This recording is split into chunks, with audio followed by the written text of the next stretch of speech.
Risk. What should be the basis for risk-taking? No great thing happens without some risk. Noah risked his reputation by believing that God would flood the earth as he had said he would.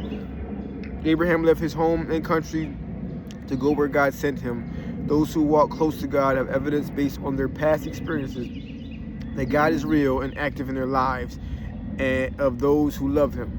God loves to accomplish the impossible in the lives of his people. Take him up on it. God's promise. God said to Noah, build a large boat.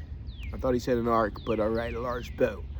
What is faith? It is a confident assurance that we hope for. It is the confident assurance that what we hope for is going to happen.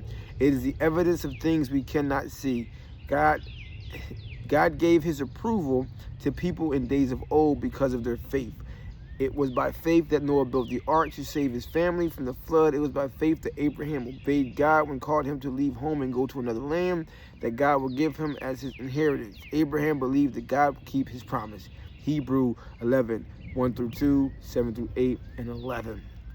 God's challenge. Jesus told him, you believe because you have seen me. Blessed are those who haven't seen me and believe anyway.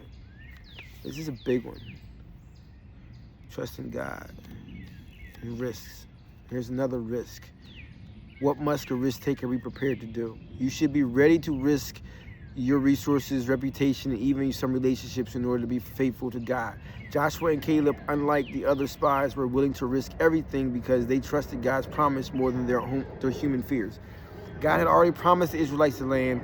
All they had to do was take it. God has made many promises in his word for his people.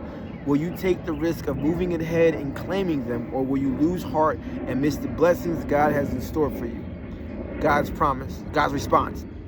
Two of the men who were explored the land, Joseph son of Nun and Caleb son of Jephunneh, tore their clothing. They said to the community of Israel, the land we explored is wonderful land, and if the Lord is pleased with us, he will bring us safely into the land and give it to us. Don't be afraid of them. That was the one where the other people came in there and it was like, it's giants there, we shouldn't go, we're like ants to them.